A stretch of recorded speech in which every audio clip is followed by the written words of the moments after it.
결혼 허락을 받고 상견례가 잡힌 그날부터 잠을 제대로 못 잤어요. 내가 정말 결혼이라는 걸 하는 걸까? 이런 날이 온다고? 하는 기분이 자꾸만 샘솟았거든요. 그런데 상견례 하루 전날 예비 시어머니께 연락을 받았어요. 네, 어머니. 그래, 저기 혹시 뭐 하고 있니? 회사 끝나고 집에 왔어요. 그래, 잘했구나. 근데 말이야, 쉬는데 미안한데. 시어머니께서 말끝을 흐리시더라고요. 왜 그러시나 싶어 잠깐 기다리는데 마음이 불안했어요. 어머니, 혹시 하고 싶은 말씀이 따로 있으신 거예요? 당장 내일이 상견례인데 갑자기 전화하신 것도 이상하잖아요. 습관적으로 불안해지는 마음을 모른 척하기엔 살면서 제 뜻대로 되는 일이 거의 없는 인생을 살아왔었어요. 예비 신랑과의 결혼은 그런 제 삶의 기적이나 다름없었어요. 제가 원하는 사람과 결혼하게 된 거니까요. 사실 있어. 어머니, 제가 찾아뵐게요. 아니야. 사실은 너희 집 앞이야. 어머, 정말요? 들어오세요. 가도 되겠니? 그럼요. 알고 보니 예비 시어머니께서 우리 집 앞에 와 계시다는 겁니다. 급히 집으로 모시고 왔더니 조금 민망해 하시더라고요. 내일 상견례인데 할 말이 있어서 찾아왔어. 하세요, 어머니. 걱정되는 게 많으신 거죠? 그게 아무래도 아직 서로를 잘 모르니까 내일은 가족들이랑 다 같이 봐야 하잖아. 그러니까 가족들이 없는 데서 꼭 해야 할 말이 있으시단 거잖아요. 궁금하기도 하고 무섭기도 하더라고요. 그럼에도 고개를 끄덕였어요. 뭐든 다 들을게요. 저 지금껏 힘들게 살아온 거 아시잖아요. 다 들을 수 있어요. 다른 게 아니라 네 형님 될 사람 말이야. 네, 형님이요? 그래, 네 형님 될 사람. 내 첫째 며느리. 예비 시어머니 입에서 생각지도 못한 사람 얘기가 나오더라고요. 네, 어머니. 형님이 왜요? 조심해야 한다. 네? 아직 형님 될 분은 뵙기 전이었어요. 남자친구에게 형님이 있다는 얘기는 들었지만 별다른 얘기는 듣지 못했거든요.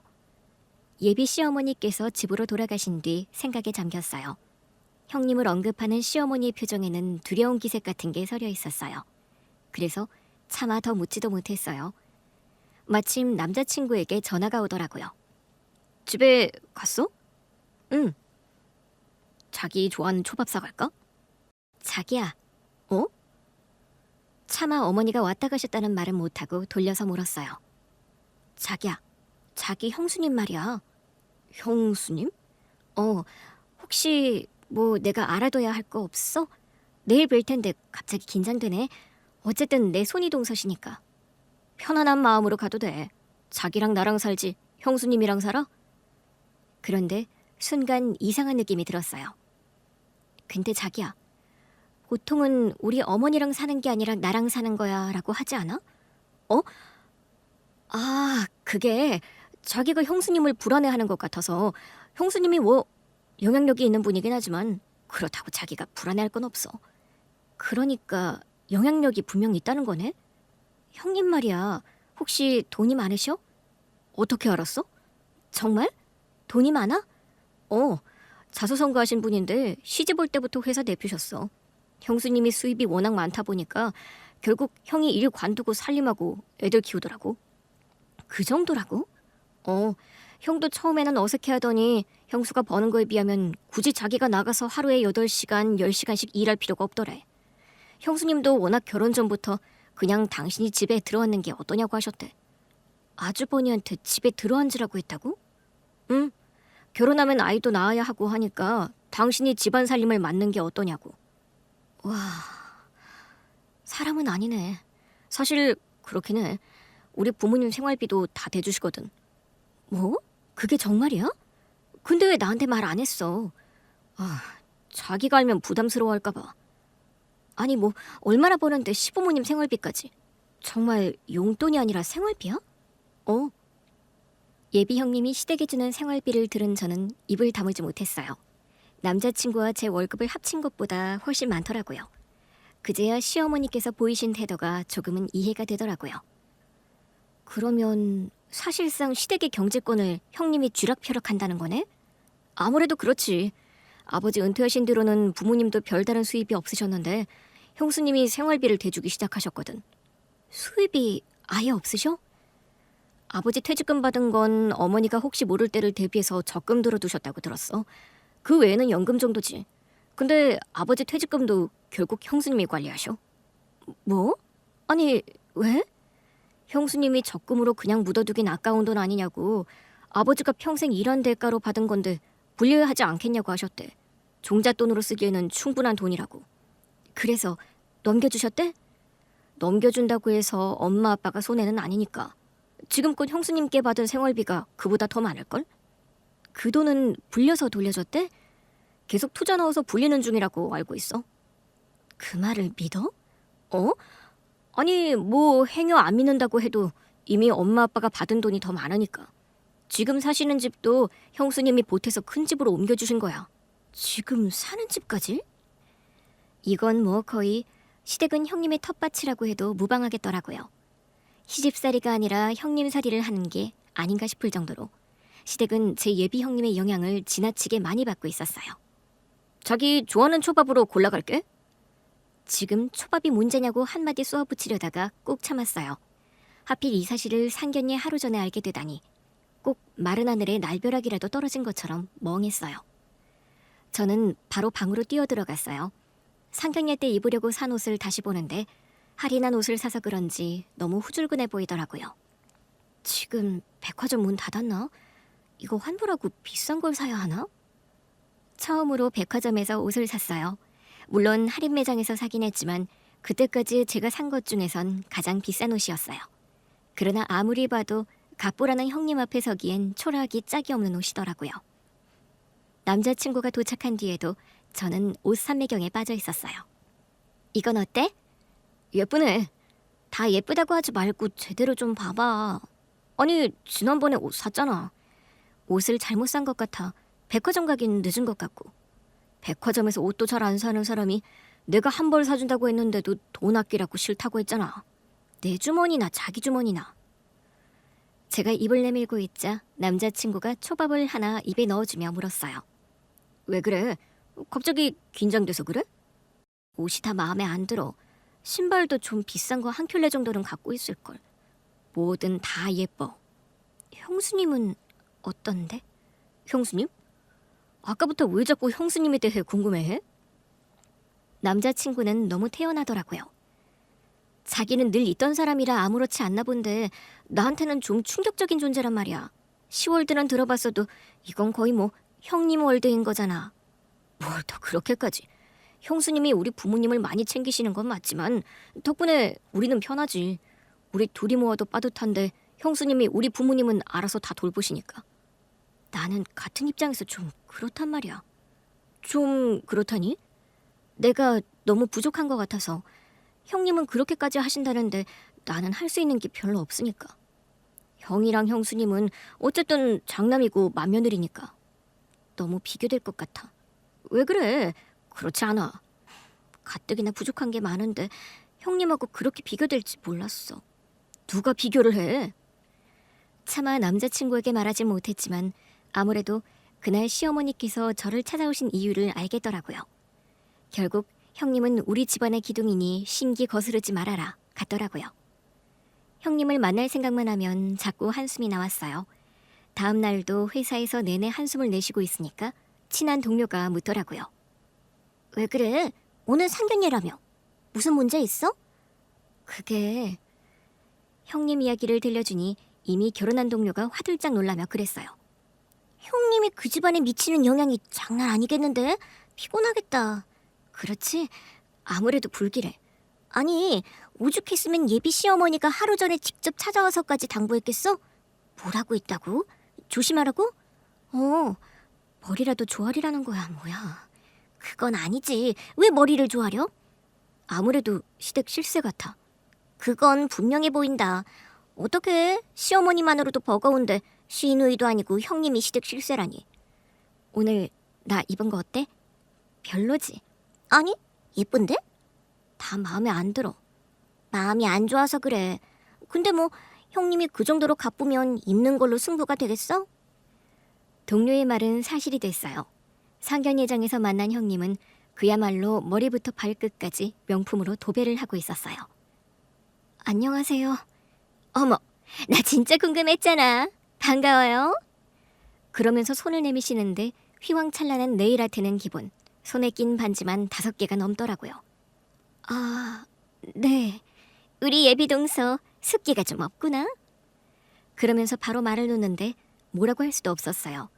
왜냐하면 시어머니께서 너무나 초조한 얼굴로 저를 보고 계셨거든요. 아, 제가 좀 그래요. 불편하시죠? 제 말에 형님이 크게 웃었어요. 불편은 무슨. 사람이 다 성격이 다른 거지. 직장 생활은 어때요? 네? 제 직장 생활이요? 이렇게까지 숫기가 없어서야 직장 생활도 쉬울까 싶어서. 말 한마디 한마디가 허를 찌르는데 동료 하나 없이 혼자 점심을 먹던 직장 생활 초반기가 떠오르더라고요. 아, 이제는 괜찮습니다. 다닌 지 좀 돼서. 다행이네. 일단 앉아요. 최대한 좋은 데로 예약한다고 했는데 오늘의 주인공이 마음에 들어할지 걱정이네. 잠깐 대화를 나눈 것뿐인데도 꼭 가족이 아니라 직장 상사와 대화를 나누는 것 같더라고요. 형수님, 감사해요. 진짜 좋은데요? 하나뿐인 우리 도련님 장가 보내는 자리인데 제가 뭐라도 해야죠. 결혼 준비는 잘 돼가고 있어요? 한다고 하는데 늘 빠듯하죠. 남자친구가 빠듯하다고 하는 순간 자존심이 너무 상하더라고요. 그래서 냅다 끼어들었어요. 자기야, 빠듯하긴 무슨. 다들 그렇게 시작해. 나는 더 해주지 못해서 미안하니까. 그런 소리 하지 마. 나는 넘치게 좋으니까. 형님은 두 손을 깍지 껴 자기 턱 밑에 가만히 받치고 있었어요. 우리 얘기를 듣더니 물으시더라고요. 동서는 현재 상황에 만족하나 봐? 형님의 날카로운 질문에 순식간에 상견례장 분위기가 얼어붙었어요. 네? 그렇잖아. 내가 대충 들어보니 둘 연봉이 그렇게 만족할 만한 수준은 아니던데.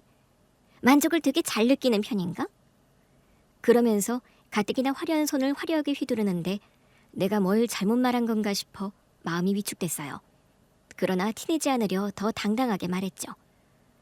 형님이 보시기에 만족스러운 상황은 아니겠죠. 하지만 저는 이만큼 이루기도 쉽지 않았거든요. 왜? 네? 왜 겨우 그 정도 이루는 게 그렇게 힘들었냐고. 순간 저도 모르게 울컥하고 말았어요. 형님도 아실 거 아니에요. 저 고아 출신인 거.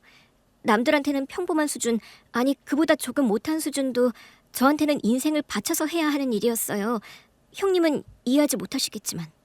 그럼 그렇게 말하면 되지. 왜 이렇게 열등감 덩어리처럼 굴어? 네? 형님의 질문에 자꾸만 가슴이 쿡쿡 쑤셨던 건 다 사실이라 그랬을 거예요. 맞아요. 저는 보육원에서 자랐어요. 보육원에서 자립한 뒤 늘 혼자 모든 걸 감당해야 했고요. 그 와중에 남편을 만나 결혼까지 하게 된 기적이었어요. 행여나 시어머니 성미가 좀 고약하셔도 참고 살 수 있다고 생각할 만큼 남편을 사랑했어요. 시어머니는 제가 사랑하는 남편을 키워주신 분이니까 어떤 분이든 감당할 수 있다고 생각했죠. 그래서 처음 시부모님께 인사를 드린 뒤 얼마나 감사했는지 몰라요. 시어머니는 고아에 모아둔 돈도 별로 없는 저를 달갑게 맞아주셨어요. 고생 많았겠다. 대견하네. 그렇게 말씀해 주실지 몰랐어요. 정말 감사해요. 그러면 뭐 문전박대라도 당할 줄 알았어? 시댁에 처음으로 인사를 드리러 갔을 때 사실 좀 놀랐어요. 시댁이 꽤 잘 사는 것 같더라고요. 고급 아파트에 으리으리한 평수를 자랑하는 집에 앉아있자니 내가 정말 시집을 와도 되는 건가 의아했어요. 사실 남자친구만 봤을 때는 시댁이 그렇게 잘 살 줄 몰랐거든요. 남자친구는 같은 회사 사람이었는데 늘 검소했고 돈이 많은 사람은 아니었어요. 그래서 내 짝으로 더 적절하다 생각했는데 시댁에 다녀온 뒤에도 한동안 위축된 적이 있었어요. 한동안 남자친구를 피해 다녔었죠. 그러자 남자친구가 저를 붙들고 그러더라고요. 자기는 나한테 최고의 여자야. 나는 자기처럼 나를 사랑해주는 사람을 본 적이 없어. 내가 너무 부족한 것 같아. 나는 우리가 좀 비슷한 사람인 줄 알았거든. 무슨 소리야. 우리는 비슷하지. 그러니까 통한 거야. 내가 너무 부족해서 미안해.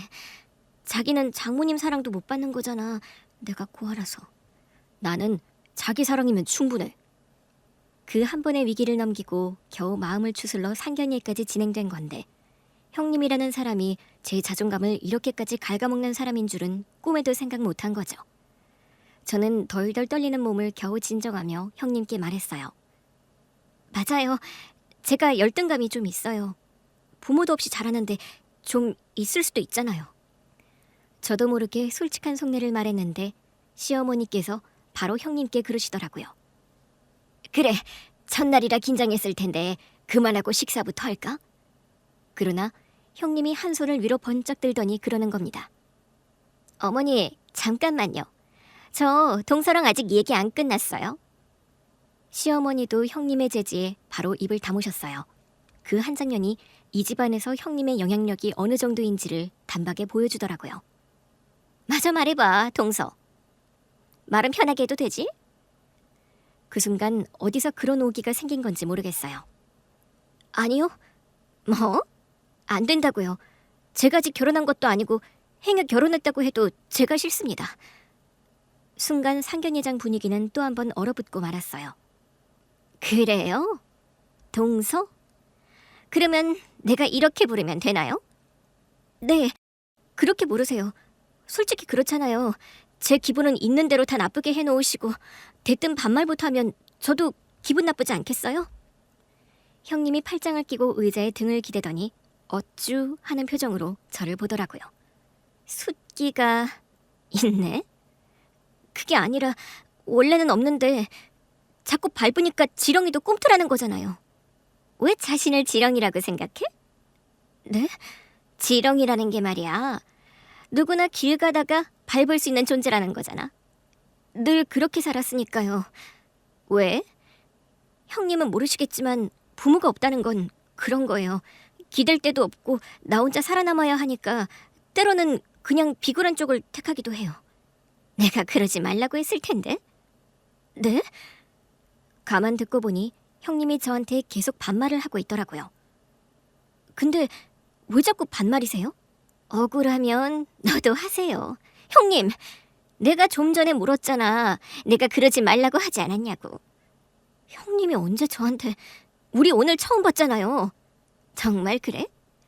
우리가 오늘 처음 봤어? 아니, 그러면 우리가 언제... 그때였어요. 갑자기 온몸에 소름이 돋더라고요.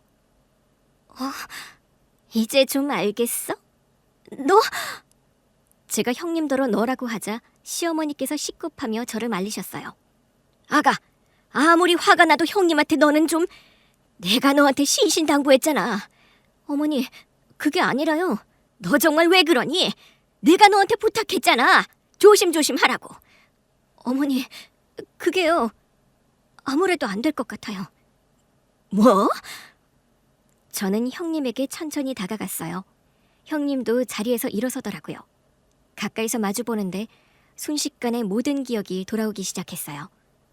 제 눈에 눈물이 고임과 동시에 형님 눈에도 눈물이 고이기 시작했어요. 이제 기억나? 형님과 저는 동시에 서로를 와락 끌어안았어요. 그 순간엔 그 안에 우리 둘만 있는 것 같더라고요. 그렇게 힘들게 지냈어? 아니야, 그렇게만 힘들게 지낸 건 아니었는데 나도 모르게 서러워서. 내가 널 두고 보육원을 나오면서 얼마나 울었는데 어떻게 이렇게 다시 만나? 미안해. 꼭 편지하기로 해놓고 내가 안 했지? 그거야 뭐 우리 둘 다 어렸는데 마음대로 할 수 있는 게 얼마나 있었겠어? 그러나 눈물의 조우도 잠깐이었어요. 잠깐, 보육원을 나오다니? 그네, 네가 왜 보육원에서 나와? 형님은 그제야 아차 싶었는지 저를 놓고 시어머니를 봤어요. 그게요, 어머니. 너도 설마 고아였니? 입양됐어? 보육원에서 지냈던 건 사실이에요. 하지만 입양은 아니에요. 그러면 우릴 다 속였어? 결혼식 때 오신 분들은 제 부모님 맞으세요. 말이 안 되잖아. 딱 보니까 너희 둘이 보육원에서 만났던 사이 같은데? 그건 맞아요. 그러면 너도 고아 맞네. 세상에 기가 차서. 아니, 한 명 정도야 그럴 수도 있다고 생각했어. 막말로 부모가 없고 싶어서 없는 것도 아니니까. 근데 며느리 둘 다 고아인 건 당황스럽구나. 어머니는 그게 중요하세요? 중요한 건 아니지만 네가 거짓말을 한 거잖아. 거짓말한 건 맞아요. 말하지 않았으니까. 설마 그래서 우리한테 금전적인 도움도 더 주고 그랬던 거니? 속인 게 미안해서? 그런 마음이 아예 없었다고는 못하겠어요. 하지만 그것보다는 어머님, 아버님 다 편하게 사시길 바라서 그런 거죠. 저희 친정도 워낙 가난했다 보니. 예, 너는 이 와중에도 우리를 속이려고 드는 거야? 친정은 무슨, 너 친정 없는 거지? 근데 이 장안에 얼마 전에도 사부인이랑 통화했는데 그 사람들도 다 산 거야? 정말 입양된 것도 아니야? 저희 친부모님 맞으세요. 말도 안 돼. 언제까지 속일 생각이야? 어머니, 형님 말 다 사실이에요. 형님의 이야기라면 누구보다 제가 잘 알고 있었어요. 넌 또 왜 얘 편을 들어? 같은 보육원 동기라는 거야? 아니면 둘 다 고하면 내가 네 결혼이라도 반대할까 봐? 어머니, 그게 아니라요. 형님 말 다 사실이에요. 저희가 보육원 동기였던 건 맞는데 형님은 중간에 잠깐 들어왔다가 나갔어요. 그게 무슨 소리니? 그 즈음을 선명하게 기억하고 있었어요. 저는 입양되지 못한 채 보육원에 살면서 초등학교에 입학했어요. 그 즈음 한 친구가 보육원에 들어왔죠. 그게 바로 저였어요. 그러니까 보육원 동기 맞네. 그렇긴 한데 형님은 집이 너무 가난해서 부모님이 잠깐 맡긴 친구였어요. 물론 그때는 우리 중 누구도 그 말을 안 믿었죠. 맡겼다고? 네, 저희 집이 지지리도 가난한데 아들이 하나 더 태어났거든요. 자식이 셋이 되고 나니 눈앞이 캄캄하셨던 모양이에요. 저한테 그러시더라고요. 네가 첫째니까 딱 1년만 보육원에서 지내면 안 되겠냐고요. 보육원에 가면 밥도 주고 학교도 다 보내줄 거라고. 1년만 있으면 엄마 아빠가 데리러 가겠다고요. 세상에. 솔직히 저도 못 믿었어요. 그냥 이렇게 버려지는 걸 수도 있겠다 싶었지만 어릴 때부터 대장부 기질이라 지고 싶진 않았던 것 같아요. 누구한테 안 지겠다는 거야? 좁게는 우리 부모님이었을 수도 있고 넓게는 부모님이 나를 보육원으로 보낼 수밖에 없게 만든 가난일 수도 있고요. 형님이 저한테 손을 내밀더라고요. 절망한 티를 최대한 숨긴 채 보육원에 갔는데 저랑 동갑인 동서가 있었어요. 씩씩하게 밥도 먹고 할 일 다 하고 있는데 동서가 저를 물끄러미 보더라고요. 자꾸 쳐다보길래 날 왜 그렇게 쳐다보냐고. 그때 네가 했던 말 기억나? 형님이 저를 보고 묻더라고요. 당연히 기억하지. 내가 너 슬프지? 그랬잖아. 맞아. 네가 그렇게 묻는 바람에 눈물이 왈칵 쏟아졌어. 근데 그때 네가 내 손을 잡더니 놀이터 뒤에 있는 아지트로 나를 데리고 갔어. 여기서 울면 아무도 모른다면서. 맞아. 내가 거기 숨어서 많이 울었거든. 보육원은 사방이 사람이잖아. 울고 싶어도 마음껏 울 수가 없었어. 그냥 울고 싶을 뿐인데 자꾸 나를 쳐다보는 게 싫었어. 그 시선이 꼭 운다고 뭐가 달라지냐고 묻는 것 같았거든. 그래서 내가 그날 진짜 실컷 울고 너한테 약속했잖아. 넌 나의 약한 모습을 본 유일한 친구야. 내가 평생 지켜줄게. 하고. 그날부터 진짜 나를 지켜줬지. 다른 식구들도 점점 우리 이야기에 집중하더라고요. 형수님이 어떻게? 내가 그때 체구가 많이 작았거든. 반면 형님은 나보다 머리 하나가 더 컸어. 정말? 응. 그래서 못된 애들이 날 괴롭히려고 하면 어디선가 짠 하고 나타나서는 나를 보호해준 건 기본이고 맛있는 반찬이 나오면 꼭 내 것까지 더 챙겨줬어. 넌 작으니까 더 먹어야 한다면서. 와, 형수님 어릴 때부터 보스 기질이 다분하셨네요. 맞아요. 그때부터 누굴 챙기고 보호하고 하는 걸 좋아했어요. 어쩌면 내 동생들을 그렇게 지키고 싶었는데 아무래도 나만 버려진 것 같아서 다른 대상을 찾았던 걸 수도 있죠. 하지만 진심이었어요. 동서는 나를 맘껏 울게 해주고 아무한테도 말하지 않은 친구였으니까요. 다 커서 그 즈음을 돌아보면 꼭 그런 친구 같았다는 생각이 들더라고요. 내 약점을 알아도 괜찮은 친구. 지켜주고 싶었던 게 아닌가 싶어요. 그러면 형수님은 언제 집으로 돌아가신 거예요? 약속대로 1년 뒤? 아니요. 1년이 지나도 엄마 아빠가 저를 안 데리러 오시더라고요. 보육원 선생님들은 그러려니 하는 눈치였는데 저는 완전 충격이었어요. 우리 엄마 아빠가 나를 정말 버렸다는 생각에 눈앞이 캄캄했죠. 어쩌면 그때가 지금 제 사업의 시작점이었을지도 몰라요. 맞아. 이제야 생각난다. 그때 네가 네 미래 계획에 대해서 설명했었잖아. 기억나? 그럼 너는 커서 돈을 많이 벌 거라고, 그래서 헤어진 가족들도 다 찾아서 잘 살게 해줄 거라고 했잖아. 그것만 기억해? 또 다른 게 있었나? 내가 너한테 동업하자고 했잖아. 같이 돈 많이 벌어서 같이 부자 되자고. 맞아. 그랬었지. 그랬지. 부모에게서 버려진 슬픔은 어쩔 수 없었어도 평생 같이 하고 싶은 친구가 있어서 희망을 되찾을 수 있었어. 맞아. 우리 둘이 함께면 못할 일이 없다고 생각했어. 그 얘기가 끝나자마자 형님이 다시 저를 끌어안았어요. 그렇게 같이 꿈을 키웠는데 3년째 되던 해에 엄마 아빠가 나를 데리러 올 줄 누가 알았겠어? 잘된 일이었는데 왜 울어? 엄마 아빠랑 집에 가는 내내 울었어. 하필 너도 없어서. 맞아. 그때 내가 하필 맹장이 터지는 바람에 병원에 있었잖아. 나도 너 보고 싶다고 졸라대고 있었는데 거짓말처럼 보육원 문을 열고 엄마 아빠가 들어오는 거야. 처음에는 꿈을 꾸나 했어. 어쩜 그렇게 드라마틱했을까? 365일을 붙어 다녔는데 하필 내가 없을 때 너희 부모님이 널 찾으러 오신 거잖아. 얘기를 듣던 시어머니도 넋을 놓고 물으셨어요. 그래서 인사도 못하고 헤어졌어? 네, 3년 가까이 살았는데도 초등학교 때 헤어진 거라 보고도 몰랐네요. 형님이 어깨로 제 어깨를 툭 치며 그랬어요. 살짝 튜닝 좀 했어. 쌍꺼풀 수술도 하고. 그래, 그런 것 같네. 잘 어울린다. 나는 그냥 나이만 들었지?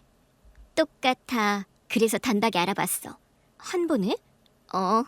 아까 도련님이랑 같이 저문 열고 들어오는데 숨이 턱 막히는 것 같더라고. 어떻게 얘가 내 동서로 들어오지? 싶고. 우리는 정말 운명인가 보다 싶더라고. 가슴이 터질 것 같은데 참느라 혼났어. 그런 줄도 모르고 자꾸 나한테 화를 내니까 나를 무시하는 줄 알았어. 속상해서 그랬지.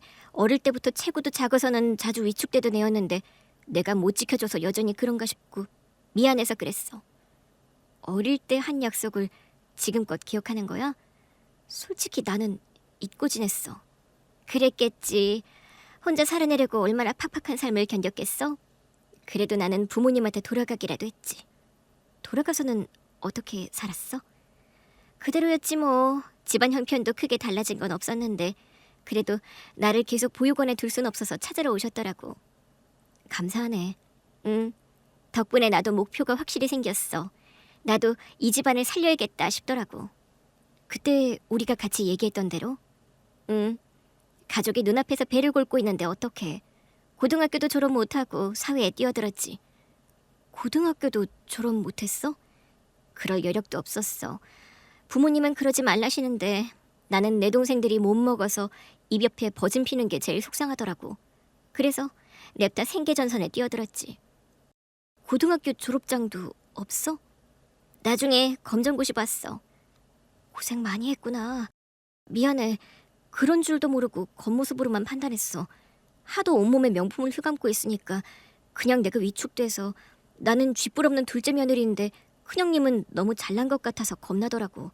게다가 시댁의 영향력도 큰 것 같으니까 시어머니보다 무섭게 느껴지더라니까. 그건 나 때문에 그랬겠지. 가만히 듣던 시어머니께서 말을 보태시더라고요. 내가 얘한테 어제 찾아갔었거든. 동서를 왜요? 내가 너를 조심하라고 했어. 네? 아니, 왜요? 형님이 놀라서 저를 보더라고요. 사실 그 말의 진위는 저도 궁금하던 참이었어요. 어머니, 진짜 왜 그렇게 말씀하신 거예요? 저 진짜 겁먹었었어요. 말 그대로 조심 좀 하라고. 아니, 어머니, 제가 좀 보수 기질이 있긴 해도 사람 잡는 사람은 아니잖아요. 근데 왜 조심하라고 하신 거예요? 그러니까 좀 조심조심해서 얘들도 너한테 혜택을 좀 받았으면 해서 그랬어. 근데 얘가 너한테 막 들이받잖아. 내가 얼마나 놀랐던지. 혜택이라니요? 네 형님이 돈이 많으니까 너희들 빠듯한 살림에 도움을 줄 수도 있지 않겠어? 네가 조심만 하면 통 크게 지갑 열래라서 그래서 조심하라고 한 거야.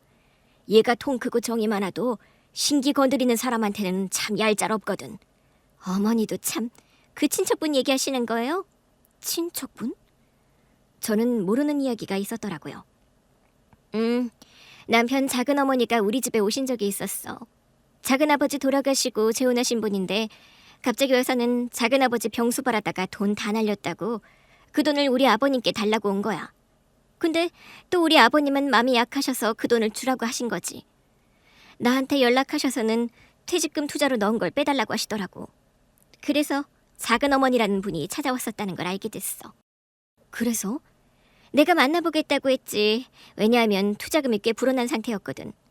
조금만 더 불린 뒤 팔면 좋겠다 싶어서 정 상황이 어려우신 분이면 내 돈을 좀 드릴까 했지. 근데 만나보니 그냥 욕심만 득실득실한 사람이었어. 어땠길래? 시어머니께서 불현듯 한숨을 쉬시더라고요. 보통 여자는 아니었지. 서방님 병수 바라느라 3년 정도 고생한 건 사실이었어. 근데 나중에 알고 보니 병원에는 거의 없었고 그 사이에 이미 딴 남자가 생겼더라고. 남편 갈 날만 기다렸다가 이미 재산도 다 처분해놓고 곧장 연락 끊고 떠나버린 거야. 그래서 우리는 서방님 유골함이 어디 있는지도 모르고 살았어. 돈 달라고 왔길래 유골함은 어디 안치했냐고 했더니 그냥 자연에 뿌렸다는 거야. 어머나. 어머님께 그 얘기까지 다 듣고 만나러 갔는데 갑자기 나한테 딜을 걸더라고. 돈을 주면 자기 전남편 유골함을 내주겠다나 뭐라나. 그 사이에 나에 대한 뒷조사까지 마쳤더라고. 돈이 많은 걸 알고 크게 한 건 해갈 생각이었던 거지. 그래서 어떻게 했어? 어떻게 하긴 아주 밟아줬지. 맞다. 네가 아까 나한테 지렁이도 밟으면 꿈틀한다고 했지? 내가 밟아줄 때는 그게 아니야. 뭘 어떻게까지 했길래 그래? 시어머니께서 고개를 저으시더라고요. 말도 마라. 아주 동서가 2번 다시 우리를 찾아오고 싶어도 못 찾아오게 만들어버렸다니까. 네? 작은아버님 살아계실 때 바람 피운 증거까지 싹 다 찾아내서 내밀었어. 작은아버님 혼자 병원에 덩그러니 있었던 증거까지 전부 다. 병원비도 수납 안에서 체납된 걸 내가 조사하러 갔다가 다 내고 왔거든. 어머, 그거 다 내밀면서 물었지. 작은아버지 재산이 집까지 합치면 못해도 10억은 되던데 그 돈은 다 어디다 쓰고 작은아버지 병원비 몇 천만 원을 떼먹었냐고. 아무 말도 못하더라고. 2번 다시 찾아왔다가는 이 사진 증거 다 퍼뜨릴 테니까 본인 궁한 건 본인이 알아서 해결하라고 했어. 막말로 10억이면 일반적인 50대 60대 사람이 남은 평생도 먹고 살 돈이잖아. 내가 막 뭐라고 하니까 그러더라고. 그 남자가 그 돈 다 날려먹고 딴 여자 생겨서 튀었대. 그래서 무일푼이라서 염치불구하고 찾아왔다고 하더라고. 그런데 진짜 한 푼도 안 주고 보냈어? 응, 한 푼도 아깝던데. 시어머니께서 저한테 소곤거리셨어요. 그것 봐. 내가 그래서 조심하라고 한 거야. 괜히 눈 밖에 놨다가는 같은 식구여도 아예 모른 척할 수 있다니까. 그런 뜻인 줄도 모르고 얼마나 오해했나 몰라요. 형님이 거의 뭐 이 집안 실세 같기도 하고 아버님 퇴직금까지 관리한다고 가져갔길래 더 그랬어요. 실세 맞지 뭐. 제가 다 하거든. 집안 경조사 비용도 제가 다 대. 그러니 어떻게 내가 안 따를 수가 있겠니? 그 바쁜 와중에 맏며느리 역할까지 다 한다니까. 심지어는 내 친정어머니 돌아가실 때까지 병원비도 다 대줬어. 정말요? 제 친구인 형님이 대견해서 봤더니 부끄러워하더라고요. 제가 뭐 못할 거 한 것도 아니잖아요. 남들은 돈 많아도 절대 그렇게 안 써. 네가 그냥 착한 줄만 알았는데 이제 와보니 아픔이 있어서 그랬구나. 가난해서 보육원에서 자란 기억이 있어서 더 악착같이 돈을 번 거야. 미안하다. 아까는 내가 너희 둘 다 고아라는 사실에 당황했었어. 정말 그게 사실이라면 사연이 기구하긴 하죠. 어머니 입장에선 기막힐 수 있어요. 이해해요. 시어머니께서는 머쓱해 하셨지만 형님은 담담하게 오래전을 회상했어요. 어머님 말씀이 맞아요. 돈 때문에 가족이 헤어지면 안 된다는 강박이 있었어요. 우리 엄마도 그래서 챙겼어? 네, 어머님이 돈 걱정 안 하고 친정어머니를 잘 보내드렸으면 했거든요. 돈 없으면 가족이 아파도 돈 걱정부터 되잖아요. 저도 아빠를 보냈잖아요. 지금도 가끔 철렁할 때가 있어요. 만약에 내가 돈을 잘 못 벌었을 때 아버지가 돌아가셨으면 진짜 아무것도 못 해드리고 후회했겠다 싶어서요. 아버지가 돌아가셨어? 다행히 나 결혼하는 것까지는 보고. 그랬구나. 힘들었겠다. 감사했지. 그래도 나 결혼하는 건 보고 가셨으니까. 늘 나한테 미안해 하셨거든. 어릴 때 형편 어렵다고 보육원에 맡겼던 거 1년만 있으라고 해놓고 3년 가까이 못 데리러 온 것도 그렇게 가슴 아파하시대. 그래도 데리러 왔으면 된 건데 돌아가시기 전까지 미안해 하시더라고. 부모는 그런 거야. 너무 힘들 때는 자식이고 뭐고 다 포기하고 싶어도 어디 그게 되나.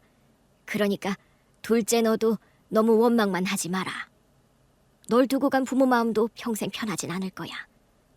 네, 형님이 불현듯 묻더라고요. 혹시 친부모님 소식은 전혀 몰라? DNA 등록도 다 했는데 연락이 없어.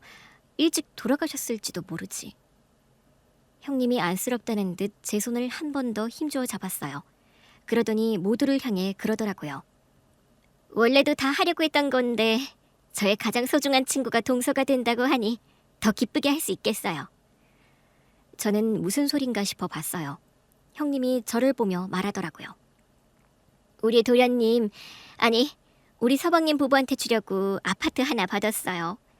원래는 집 정도만 하고 빠지는 게 적당한 거라고 생각했는데 도저히 더 안 할 수가 없어요. 결혼식장부터 필요한 모든 거 내가 다 해줄게. 저는 깜짝 놀라 손사래를 쳤어요. 아니야, 너도 힘들게 버는 돈인데 우리한테까지 그럴 거 없어. 내 친구한테 해주고 싶은 거라서 그래. 그런데 형님이 또 울더라고요. 왜 또 울어? 집은 우리 도련님한테 해주는 거고 결혼식 준비는 내가 내 친구한테 다 해주고 싶은 거야. 이 지구상에서 가장 예쁜 신부로 만들어주고 싶어서. 내가 원래는 네 인생 다 책임지겠다고 큰소리 쳤던 사람이잖아. 동업해서 둘 다 부자 되자고. 나는 네가 잘 사는 것만으로도 위로가 돼.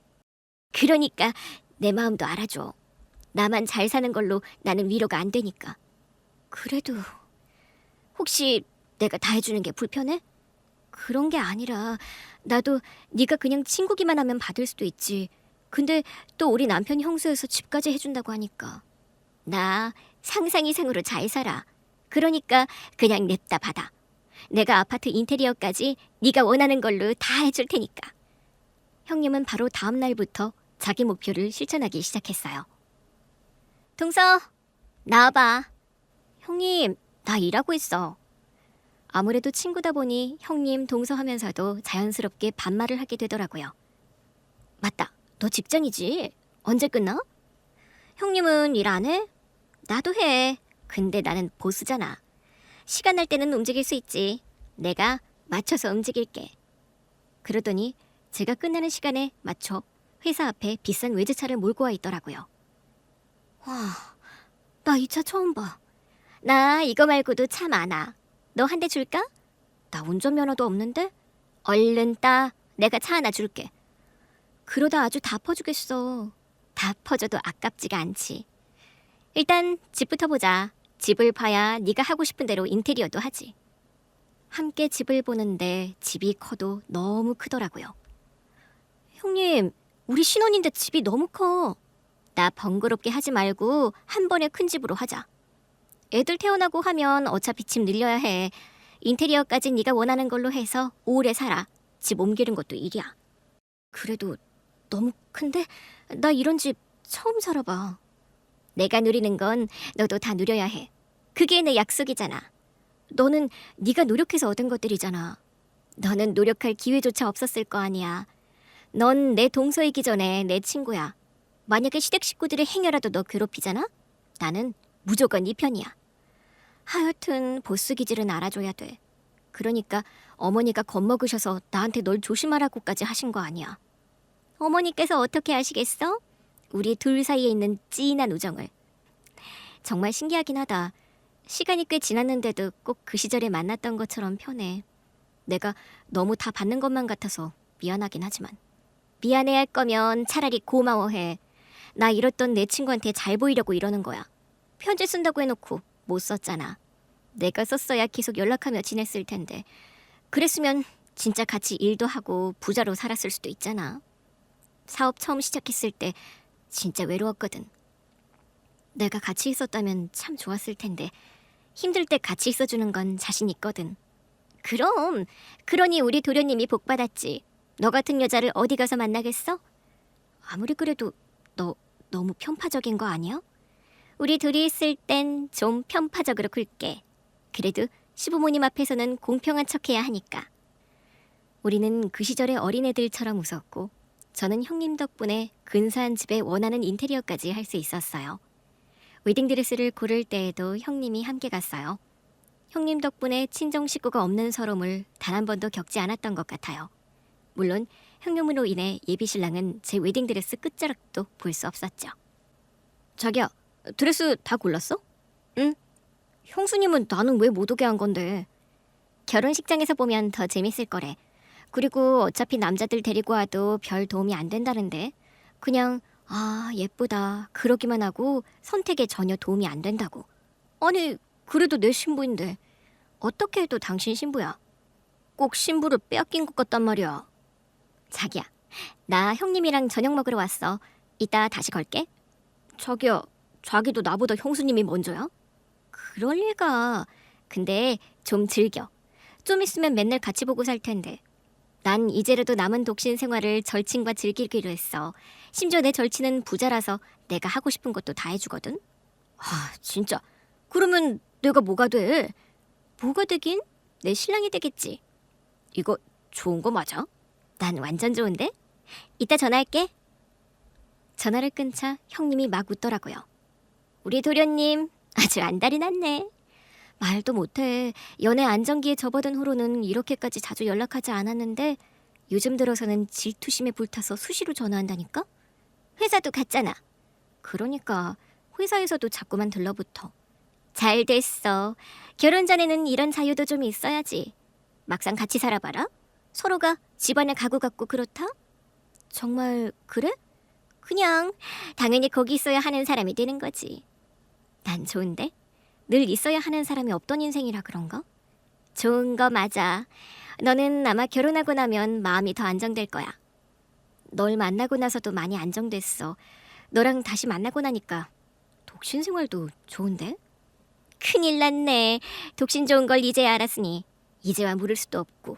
어떻게 내가 시댁의 힘을 좀 발휘해서 몇 달 밀어줘? 우리는 배꼽을 잡고 웃었어요. 우리 신랑 병나겠다.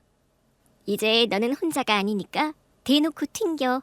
네 뒤에는 내가 있어. 우리 부부는 형님의 극진한 보살핌 속에서 행복한 결혼식을 올렸어요. 신혼여행지도 원래는 최대한 가성비로 다녀오려고 했는데 형님 덕분에 초호화 여행을 다녀오게 된 거 있죠. 형님이 그러더라고요. 신혼여행은 딱 한 번이잖아. 가성비 여행은 그 후에 가도 되는 거니까 이번에는 그냥 무조건 즐겨. 너 없었으면 어쩔 뻔했을까?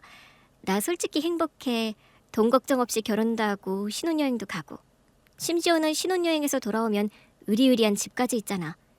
이게 내 집이라는 게 믿기지 않아. 축하해, 내 친구. 이제 넌 너의 가정을 꾸리는 거야. 그리고 나도 평생 네 친구이자 가족으로 옆에 있을 거야. 고마워, 형님. 신혼여행을 떠나기 직전 형님과 끌어앉자 남편이 중얼거리더라고요. 누가 보면 둘이 연인인 줄 알겠어. 내가 뺏은 기분이 드네.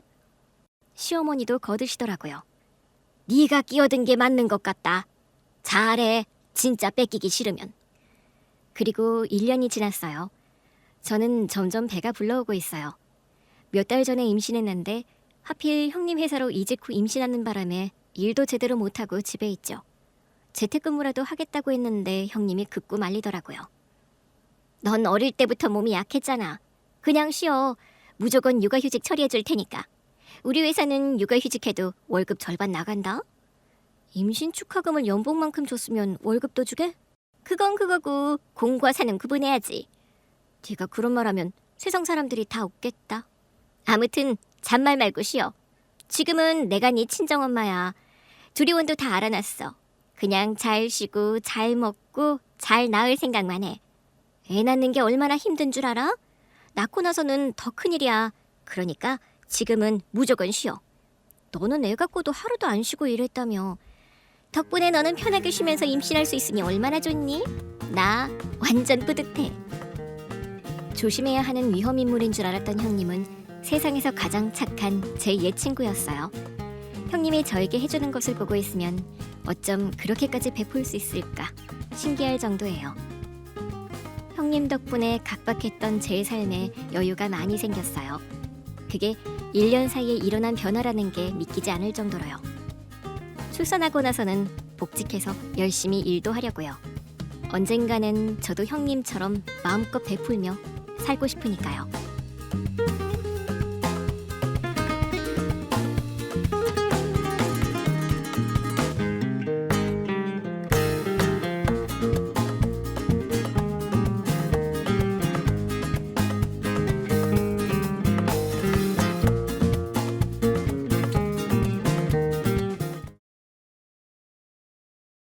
갓 태어난 내 아들 유진이가 다리를 움직이지 못한다는 사실을 알게 되었을 때 세상이 무너지는 것만 같았습니다. 작은 몸으로 고통스러워하는 아들의 모습을 보며 매일 밤을 눈물로 지새웠죠. 그런데 남편과 시어머니는 그런 우리 모자에게 한없이 잔인한 태도를 보였습니다.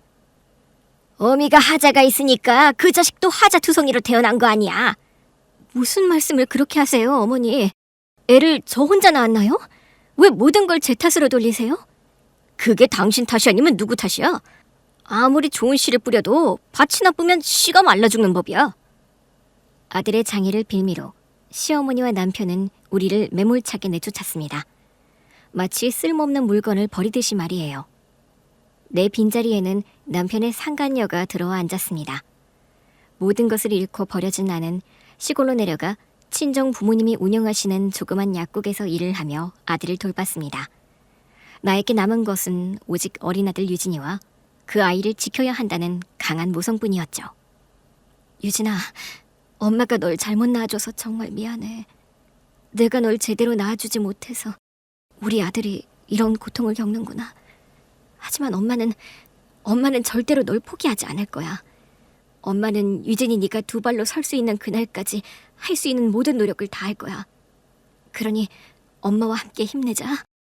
내 아들 유진아. 나는 아들 유진이를 걷게 만들겠다는 일념 하나로 하루하루를 버텼습니다. 아들은 다리를 움직이기 위해 고통스러운 수술과 재활을 반복해야 했습니다. 작은 몸으로 감당하기 힘든 고통이었지만 어린 아들 역시 나를 보며 포기하지 않았습니다. 숱한 좌절 속에서도 아들은 기어코 두 발로 서겠다는 굳건한 의지를 보여주었습니다. 작은 몸에는 여러 개의 수술 흉터가 새겨졌죠. 아들은 그 흉터를 훈장처럼 자랑스러워했습니다. 또 한 번 고통스러운 수술을 이겨냈다는 표식이라면서 말이죠. 아들의 몸에 7개의 훈장이 새겨진 후 기적처럼 아들은 두 발로 걸을 수 있게 되었습니다. 그의 첫걸음은 내게 세상 그 어떤 선물보다 큰 기쁨을 안겨주었습니다. 잦은 수술과 재활로 인해 아들의 인생은 비록 남들보다 조금 늦게 출발할 수밖에 없었지만 피나는 노력 끝에 명문대에 진학했고 회계 분야에서 두각을 나타냈습니다. 어엿하게 회계사가 된 아들은 나의 행복이자 자랑이었습니다. 그렇게 30년이란 시간이 흐른 어느 날이었습니다. 유진이가 내게 이렇게 말하더군요. 엄마, 나 준비되었는데 그 사람들 회사가 어디죠? 내가 엄마를 위해 모든 것을 되찾아올게요.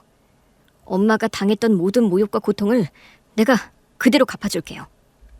아빠한테 가겠다는 거니? 네, 아빠와 할머니 회사가 어딘지 알려주세요. 그들 앞에 가서 지금의 제 모습을 보여주고 싶어요.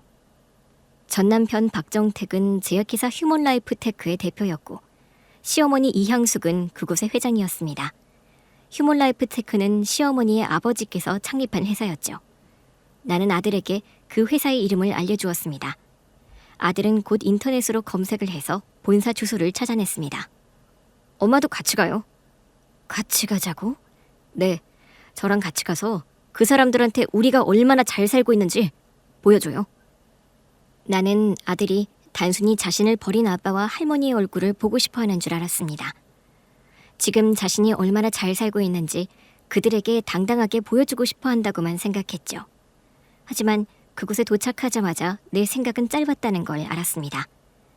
아들은 오랜 시간 복수를 준비해왔고 오늘은 그 복수에 마침표를 찍는 날이었습니다. 휴먼라이프 테크 본사로 들어간 아들은 곧장 이사회실로 향했습니다. 우물쭈물하는 내 손을 이끌고 당당하게 걸어갔죠. 이사회실 문이 열리자마자 시어머니였던 이향숙 회장이 나를 발견하고는 경멸이 가득한 시선을 보냈습니다. 마치 더러운 것을 본 것처럼 얼굴이 일그러졌죠. 아니 니년이 여기가 어디라고 함부로 발을 들여? 너는 이미 이 집 아래서 쫓겨난 사람이다. 이 회사는 너 따위가 함부로 들어올 곳이 아니야. 당장 나가. 당장 내 눈앞에서 사라지란 말이야. 이향숙 회장의 외침에 옆에 앉아있던 전남편 박정택과 상관녀 오나래 그리고 두 사람이 낳은 딸 박루나와 아들 박마크가 일제히 나를 바라봤습니다. 나는 다리가 떨려서 제대로 서 있을 수가 없었어요. 아들이 부들부들 떠는 나를 의자에 앉혔습니다. 나가라니까. 거기가 어디라고 엉덩이를 붙이고 앉는 거야? 이 자리는 주주를 위한 자리가 아닌가요? 주주를 위한 자리가 맞긴 한데 넌 누구야? 누구길래 이사회실에 마음대로 들어와서 저 여자한테 자리를 내주는 거야? 제가 누군지 알고 싶으세요? 아들 유진이는 차분하게 이사회실 중앙에 놓인 이사회 의장 자리를 향해 걸어갔습니다. 그는 망설임 없이 의장 자리에 앉았죠. 그 모습에 사람들은 어리둥절하게 시선을 나눴습니다. 아들은 그들의 혼란스러운 시선을 뒤로하고 준비해온 서류 한 장을 꺼내 들었습니다. 그 서류는 거대한 망치가 되어 그들의 심장을 강타했습니다. 안녕하세요, 이사회 여러분. 그리고 이향숙 회장님, 박정택 대표님. 처음 뵙겠습니다. 박유진이라고 합니다. 박유진? 전 남편이 나를 바라봤습니다. 아무리 갓난아기 때 버린 자식이라도 제 아들 이름은 기억하고 있는 모양이었습니다. 저 사람이 그 갓난아기 박유진이라고? 그래, 맞아요. 당신과 어머님이 매몰차게 내쫓았던 아기가 저렇게 잘 자랐어요. 아니, 그때는 분명 다리를 쓸 수가 없었는데. 힘들긴 했지만 수술과 재활로 충분히 고칠 수 있는 병이었어요. 미리 포기하고 아이를 버리지만 않는다면, 끝까지 아이와 함께할 각오만 있다면 극복할 수 있는 장애였다고요. 아니, 유진아, 내 아들 어디 아빠가 한번 알아보자. 남편이 다가가자 아들은 손을 뻗어 남편을 저지했습니다. 저는 오늘 박정택 대표님의 아들 자격으로 이 자리에 온 게 아닙니다. 휴먼라이프 테크의 최대 주주 자격으로 이 자리에 온 겁니다. 최대 주주라고? 네, 저는 오늘부로 이 회사의 최대 주주가 되었습니다. 이제부터 이 회사의 모든 결정은 저의 동의 없이는 이루어질 수 없습니다. 저는 이사회 소집권을 확보했으며 오늘 이사회는 제가 직접 소집했습니다. 이제 이 휴먼라이프 테크의 새로운 주인은 바로 저입니다. 그러니 대표님께서는 아들이다 뭐다 하며 쓸데없는 소리 그만하시고 자리에 앉아주시죠. 전 남편이 어리둥절한 표정으로 나를 돌아봤습니다. 나 역시도 놀라긴 마찬가지였죠. 내 아들 유진이가 이 회사의 최대 주주가 됐다니. 나와 아들을 매몰차게 내쫓은 남편과 시어머니가 주인으로 있는 회사의 새로운 주인이 됐다니 믿을 수가 없었습니다. 이 상황을 고지고대로 받아들일 수 없는 사람은 저뿐만이 아니었던 모양입니다. 시어머니가 자리에서 벌떡 일어나 삿대질을 해댔거든요. 박유진? 말도 안 돼. 그 병신이었던 아이가 어떻게 이렇게 멀쩡하게 자라서 이 회사의 최대 주주가 된단 말이야? 이건 분명 무슨 속임수가 있는 거야. 시어머니가 내게로 다가왔습니다. 야 이년아, 이게 대체 무슨 개수작이야? 쟤 가짜지? 그래, 저희가 진짜일 리가 없어.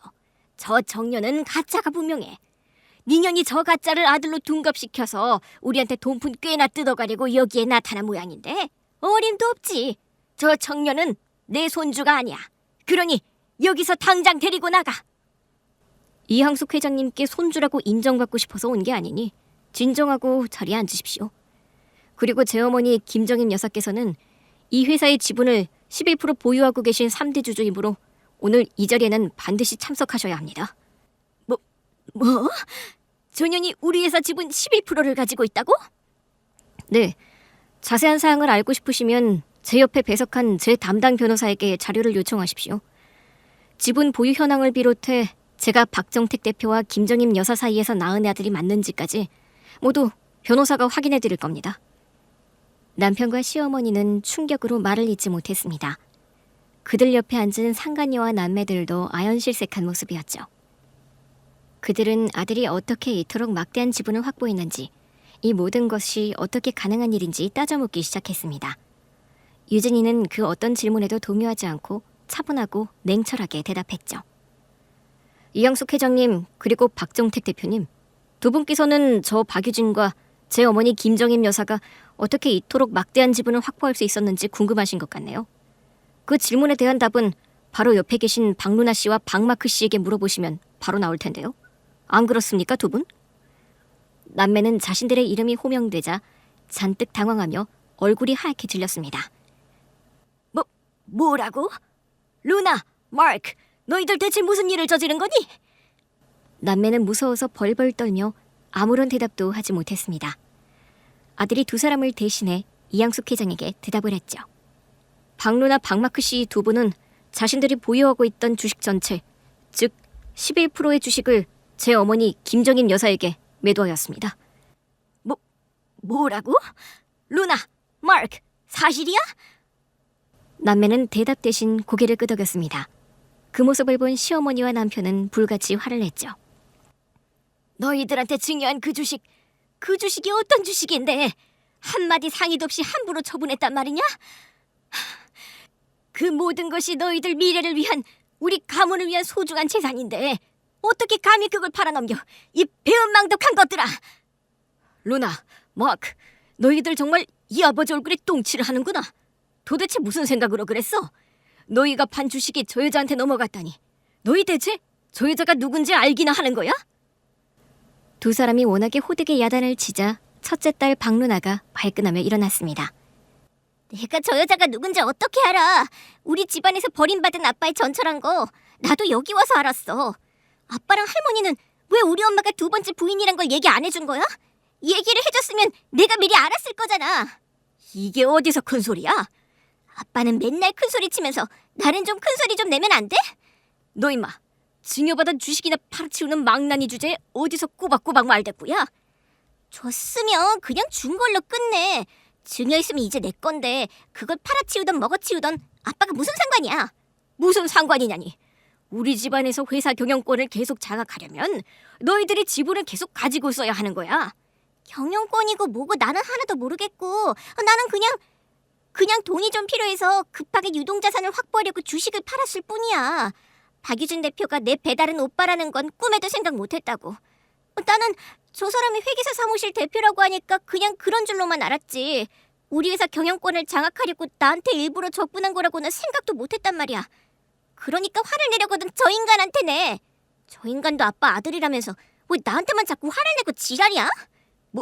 뭐 지랄? 이 자식이 어디서 아빠한테 그런 발칙한 말을... 남편이 손찌검을 할 듯 손을 치켜들자 둘째 아들이 그의 팔을 잡고 막아섰습니다. 때리지 마! 우리 누나 때리지 말라고! 야, 이거 못나? 너희 둘, 루나, 마크, 너희가 지금 하는 이거 배륜이야? 배륜 아니고 방어야. 맨날 화내고 윽박 지르는데 왜 우리가 당하고만 있어야 돼? 아빠, 우리가 대체 무슨 큰 죄를 지었다고 이렇게 당해야 하냐고. 따지려면 저 사람 박유진 대표한테 따져. 저 사람이 우리 지분을 왜 샀는지, 우리한테 왜, 어떻게 접근했는지 저 사람한테 물어보란 말이야. 우리만 이렇게 혼내지 말고. 맞아, 아빠. 나는 저 사람이 그냥 평범한 회계사인 줄 알았어. 내가 가지고 있던 주식 가격이 5%를 더 얹어주고 사겠다길래 그러면 이득이니까 더 높은 가격에 팔았을 뿐이야. 너희가 대체 돈이 왜 필요했는데? 또 명품 사려고? 또 술 마시려고? 루나, 마크, 대체 유흥과 허영에 얼마나 더 탕진을 해야지 정신을 차릴래? 시어머니 이양숙 회장이 자리에서 일어나 내게 말했습니다. 예, 네가 우리 손주들의 주식을 돌려줘야겠다. 네? 그게 무슨 말씀이세요? 얘네가 아직 어려서 놀고 마시고 쇼핑하는 것밖에 몰라. 그런 어린애들을 꼬드겨서 주식을 11%나 확보했으니 당연히 거래가 무효지. 그녀의 어처구니 없는 말에 내 아들 유진이가 차분하고 단호하게 반박했습니다. 박루나 씨 만 27세, 박마크 씨 만 24세. 두 분은 분명히 성인입니다. 그리고 저와 어머니가 제시한 가격은 공정하고 합리적인 동시에 일반 거래가 높은 매도자에게 유리한 가격이었습니다. 두 분이 개인적인 유흥비나 허용을 충족하기 위해 저에게 주식을 매각했다는 사실은 이 거래의 불합리성을 주장할 증거가 될 수 없습니다. 그 모든 거래는 합법적으로 이루어졌으며 증권사 시스템에 명확히 기록되어 있습니다. 혹시라도 불법적인 방법을 사용했다고 의심하신다면 언제든지 경찰에 신고하시죠. 저와 어머니의 지분 확보에는 어떠한 불법적인 요소도 포함하고 있지 않습니다. 두 분의 자유 의지에 따라 이루어진 정당한 매매였을 뿐입니다. 아들의 말에 그들은 더 이상 반박할 수 없었습니다. 병명이 궁색해지자 남매는 모든 책임을 제 아빠에게 돌리기 시작했습니다. 이게 아빠 때문이야. 아빠가 우리를 그렇게 키웠잖아. 어렸을 적부터 완벽만을 고집하며 우리를 몰아붙였잖아. 아이비리그에 진학하지 못했다고 실패자, 루저, 쓰레기 취급을 했잖아. 아빠는 우리를 사랑한 것이 아니라 그저 자신의 명예를 빛나게 해줄 도구로만 생각했어. 남들이 부러워할 만한 완벽한 자식들을 만들려고. 아무것도 모르는 어린 우리를 저 먼 미국 땅으로 보내놓고 연락도 한 번 안 하고. 우리가 거기서 얼마나 힘들고 외로웠는지 알아? 밤마다 울면서 아빠한테 전화했는데 아빠는 늘 바쁘다며 끊어버렸잖아. 아빠는 우리가 정말 힘들 때 우리 곁에 없었잖아. 그래서 나는 아빠 때문에 낮아진 자존감을 채우려고 명품과 쇼핑에 매달렸던 거야. 아빠가 날 이렇게 만든 거라고. 맞아. 아빠는 우리가 힘들어할 때마다 넌 왜 그렇게 정신력이 약하냐, 쓸모없는 루저는 내 아들이 아니라고 했어. 우리가 조금만 잘못해도 세상이 무너지기라도 한 것처럼 혼내고, 우리한테는 단 한 번도 따뜻한 말 한마디 해준 적이 없으면서 사랑한다는 말조차 인색했으면서 맨날 젊은 여자랑 바람이나 피우고. 뭐라고? 내가 모를 줄 알았어? 아빠는 엄마를 혼자 놔두고 광고 모델 미팅이다 뭐다 하면서 젊고 늘씬하고 예쁜 여자랑 골프 치러 다녔잖아. 제 버릇게 못 준다고 남편은 나를 쫓아내고 상간녀를 본처 자리에 앉히고는 또 다른 여자들과 바람을 피운 모양이었습니다. 아빠의 바람이 자식들에게 얼마나 큰 상처가 되는지는 아랑곳 없이 말이에요. 아빠, 그 여자들은 사랑하면서 부인이랑 자식들은 왜 사랑 안 해? 우리는 아빠한테 뭐야? 우리는 조그만 실수라도 했다간 아빠랑 할머니한테 버림받을까봐 늘 불안하게 살아왔어. 우리가 이 지경이 된 건 다 아빠 때문이라고. 우리는 희생자야. 남매의 몸은 성인이었지만 마음은 상처받아 제멋대로였던 아이에 불과했습니다. 아들, 딸의 맹렬한 비난에 전 남편의 얼굴은 파랗게 질렸습니다. 그는 자신의 아이들에게 그런 비난을 받을 것이라고는 상상도 못했던 듯 충격과 분노에 어쩔 줄을 몰라 했죠. 상간녀 오나래 역시 난감한 표정으로 남편과 아이들을 번갈아 보며 중간에 쩔쩔맸습니다. 아들 유진이는 그들의 싸움을 아무런 감정 없이 바라보다가 냉정하게 상황을 마무리했어요. 박루나 박마크 씨, 두 분이 보유한 회사의 지분은 0%입니다. 보유 지분이 없으니 이 이사회실에 더 이상 머무를 이유가 없습니다. 경비원을 부를까요? 아니면 스스로 자리에서 일어나서 나가시겠어요? 아들의 단호한 말에 남매는 자리에서 일어났습니다. 수치심으로 얼굴이 붉게 상기되어 있었죠. 이사회실 문을 향해 걸어가는 그들의 뒷모습은 너무나 초라했습니다. 곧이어 상간녀 오나래가 자식들을 따라 나갔습니다. 그녀는 원래부터 지분이 하나도 없었죠. 시어머니 이양숙 회장이 피가 섞이지 않은 며느리에겐 지분을 줄 수 없다고 고집을 피웠기 때문입니다. 한때 나와 아들을 쫓아내고 우리가 가졌던 모든 것을 빼앗았던 그들은 이제 빈털터리가 되어 밖으로 쫓겨나는 신세가 되었습니다. 내 아들 유진이가 그들에게 선사한 복수는 그들의 탐욕과 나약함을 그대로 드러내는 통렬한 일격이었습니다. 그들이 나가자 이사회실은 침묵에 잠겼습니다. 오랜 침묵 끝에 이향숙 회장이 입을 열었죠. 11%의 지분이 김정임에게 있다면 박유진 너는 얼마의 지분을 가지고 있는 거야? 27.4%를 가지고 있습니다. 뭐라고? 27.4%를 가지고 있다고? 27% 이상을 가진 사람은 나 외에는 딱 한 사람밖에 없는데? 그때였습니다. 아들에게 지분을 매도한 사람이 이사회실 문을 열고 들어왔습니다. 그녀는 회사 창업주의 딸이자 이양숙 회장의 친언니인 이향미 교수였습니다. 그녀는 고 이기경 창업주께서 창립한 이 회사의 마지막 남은 지분을 쥐고 있는 인물이었습니다. 제게 지분을 넘기신 분은 여기 계신 이향미 교수님이십니다. 아들이 없던 창업주께서는 돌아가시면서 두 딸에게 똑같은 지분을 나누어 주셨습니다. 그러나 경영에 관심이 없는 첫째 딸은 동생에게 지분 일부를 양보하여 동생이 제약회사의 최대 주주가 되어 경영을 할 수 있도록 전폭적인 지원을 아끼지 않았습니다. 그리고 그녀는 바이올린 연주자이자 대학 교수로서의 삶을 살아가셨죠. 그래, 그랬지. 그런데 평생을 경영에 손대지 않고 조용히 살아가던 언니가 갑자기 왜 저희한테 지분을 넘긴 거야? 너와 정태기한테 실망해서야. 우리한테 실망했다고? 지금까지 그들이 보여준 행보에 시모 이향미 교수는 실망을 감추지 못했습니다. 향수가, 네가 이렇게 나올 거라고 예상은 했지만 이 정도로 추악할 줄은 몰랐다. 아버지께서 피땀 흘려 세우신 이 회사를 네 배를 채우는 데 사용하다니 실망이 이만저만이 아니다. 언니, 무슨 소리야? 내가 뭘 어쨌다고? 언니가 우아하게 바이올린 켜고 학생들 가르칠 때 나는 사방팔방으로 뛰어다니면서 회사를 키우려고 노력했어.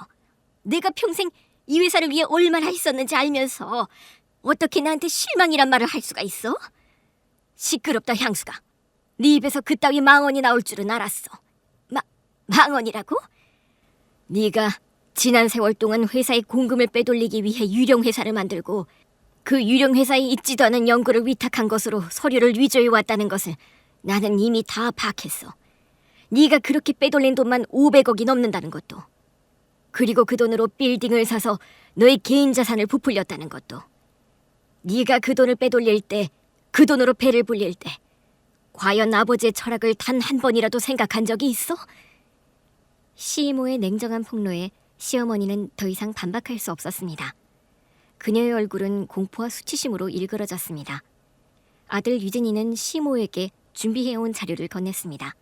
시이모는 그 자료를 받아들고 말을 이어갔죠. 아버지는 약을 개발하고 판매하는 데 큰 의미를 두셨어. 병을 치료하고 생명을 살리는 것에 가장 큰 가치를 두셨지. 특히 불치병을 가진 아이들을 위한 치료제를 개발하는 것에 평생을 바치셨다. 하지만 향숙이, 너는 그런 아버지의 유지를 계승하기는커녕 소아 불치병 치료제는 돈이 안 된다는 이유로 생산을 중단했지. 어떻게 아버지의 정신이 깃든 이 회사를, 아버지의 가치로 세워진 이 회사를 물려받은 네가 병을 치료하고 생명을 살리는 것보다 네 배를 불리는 데에 더 치중할 수 있니? 시이모는 분노에 찬 눈빛으로 시어머니를 노려보았습니다. 시어머니는 고개를 숙인 채 아무 말도 하지 못했습니다. 그리고 여기 있는 박유진 대표와 그 어머니 말이다. 나는 유진이 이 아이가 태어난 줄도 모르고 있었어. 과거의 향숙이 네가 나한테 와서 뭐라고 했니? 며느리가 바람이 나서 집을 나가는 바람에 정태기가 새장가를 가게 되었다고 했잖아. 나는 정말 그런 줄로만 알았다. 그런데 박유진 대표가 그러더구나. 자신이 다리를 못 쓴 채로 태어나서 어머니와 함께 버림받았다고. 어머니의 헌신으로 수술과 재활을 거쳐 지금처럼 두 다리로 걸을 수 있게 됐다고. 그러고도 너희가 인간이니? 말해봐, 향수가. 너 정말 다리를 못 쓴다는 이유만으로 며느리와 손자를 쫓아낸 거야? 그런 네가 소아불치병 치료제를 만드시던 아버지의 뜻을 이어갈 자격이나 있니? 시이모의 얘기를 듣고서야 전 남편과 시어머니가 나에 대한 거짓 소문을 퍼뜨려 왔다는 것을 알게 되었습니다. 내가 다른 남자와 바람이 나서 집을 나갔다니 정말 어처구니가 없었습니다. 이향미 교수님, 그리고 주주와 이사 여러분, 다시 한번 말씀드리지만 저희 어머니는 그 누구와도 바람이 나지 않았습니다. 저희 어머니가 집을 나간 것은 이향숙 회장과 박정택 대표가 태어난 지 얼마 안 된 저를 장애가 있다는 이유로 버렸기 때문입니다. 어머니는 절 키우기 위해 모든 것을 포기하고 친정으로 돌아가셨고, 이향숙 회장님은 그 자리에 다른 여자를 들였죠. 조금 전까지 이 자리에 있던 남매의 어머니 오나라 여사 말입니다.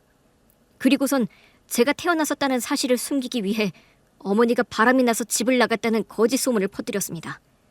저는 이향숙 회장과 박정택 대표로부터 버림받은 자식입니다. 향숙이, 그러고도 네가 인간이야?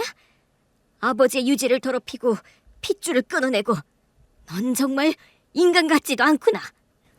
화가 난 시이모는 더 이상 시어머니를 상대할 가치도 없다는 듯 싸늘하게 시선을 돌렸습니다. 그래서 내가 가진 휴먼 라이프 테크의 모든 지분을 박유진 대표에게 넘긴 거야. 뭐라고 언니? 언니 지분을 모두 저희한테 팔았다고? 팔지 않았어. 양도했어. 지난 세월 박 대표와 정임 씨에게 우리 가족이 행했던 악행을 용서받을 수 있다면 나는 더한 것도 넘겨줄 수 있어. 그러니 부디 박유진 대표님? 네, 교수님. 회사를 잘 부탁합니다. 부디 지난 세월의 아픔은 다 잊고 새롭게 출발할 수 있었으면 좋겠네요. 그럼 지분이 없는 저는 이 자리에 앉아있을 자격이 없으니 이만 일어나 보겠습니다. 시이모는 자신의 모든 지분을 아들 유진이에게 넘겼습니다. 그녀는 더 이상 어떤 미련도 남기지 않은 채 아들에게 모든 것을 맡기고 자리에서 일어섰습니다. 이사회실에 남겨진 전 남편과 시어머니는 나와 아들을 경계의 눈빛으로 바라보았습니다. 나는 복수심에 불타서 그들의 눈을 마주보았지만 아들 유진이의 표정은 여전히 고요했습니다. 수술과 재활을 반복하며 강한 멘탈을 키워온 아이라 그 어떤 상황에서도 동요하지 않았죠. 유진이는 차분하게 이사회실 중앙에 놓인 의장석에 앉아 회의를 진행했습니다. 다시 정식으로 인사드리겠습니다. 저는 휴먼 라이프 테크의 새로운 최대 주주 박유진입니다. 오늘 이사회는 현 회장 이향숙 여사와 대표이사 박정택 씨의 해임권을 논의하기 위해 소집되었습니다. 뭐라고? 해임? 감히 니놈이 나 이향숙 회장을 자르겠다고? 말도 안 돼. 아들은 전 남편과 시어머니의 항의에 눈썹 하나 까딱하지 않았습니다. 해임 안건을 상정한 이유는 이향숙과 박정택, 이 두 분의 경영진으로서의 능력과 도덕성에 심각한 문제가 있다고 판단했기 때문입니다. 이 모든 논의를 위해 필요한 증거들을 제시하겠습니다. 유진이는 미리 준비해온 자료들을 이사회 멤버들에게 배포했습니다. 그 자료들 속에서는 시모와 전 남편의 무능력, 독선적인 경영 방식, 그리고 불투명한 자금 운용에 대한 증거들이 낱낱이 기록되어 있었습니다. 그는 이 순간을 위해 치밀하게 모든 것을 준비해왔던 것입니다. 먼저 이향숙 회장님의 경영 독선에 대해 말씀드리겠습니다. 이향숙 회장님께서는 본인의 권한을 남용하여 회사의 중요한 결정을 독단적으로 내렸고 이로 인해 수많은 손실을 초래했습니다. 특히 이대호라는 외부 인물에게 투자 명목으로 지급된 거액의 자금은 어떠한 정당한 절차나 이사회 승인도 없이 지급되었으며 이 자금은 현재 회수 불가능한 상태로 파악되고 있습니다. 이는 명백한 배임 행위입니다. 또한 박정택 대표이사의 경영 능력 또한 심각한 수준입니다. 수년간 이어진 영업이익 감소와 신규 사업의 부재는 물론 시장 변화에 대한 대응 능력 부족으로 회사는 지속적인 하향세를 면치 못하고 있습니다. 특히 창업주께서 평생의 의미를 두셨던 불치병 치료제 생산 중단 결정은 기업의 사회적 책임을 저버린 무책임한 결정입니다. 이는 우리 회사의 기업 가치와 이미지에 돌이킬 수 없는 손실을 입혔습니다. 아들 유진이는 준비해온 슬라이드를 넘기며 시모 이향숙이 남편 박정택을 시켜 어떻게 회계장부를 조작해왔는지 낱낱이 밝혔습니다. 그 목소리에는 어떤 사적인 감정도 섞이지 않았고 오직 냉철한 분석과 날카로운 지적만이 담겨 있었습니다. 회계사로서의 전문 지식을 활용한 그의 설명은 누구도 반박할 수 없을 만큼 명쾌했습니다.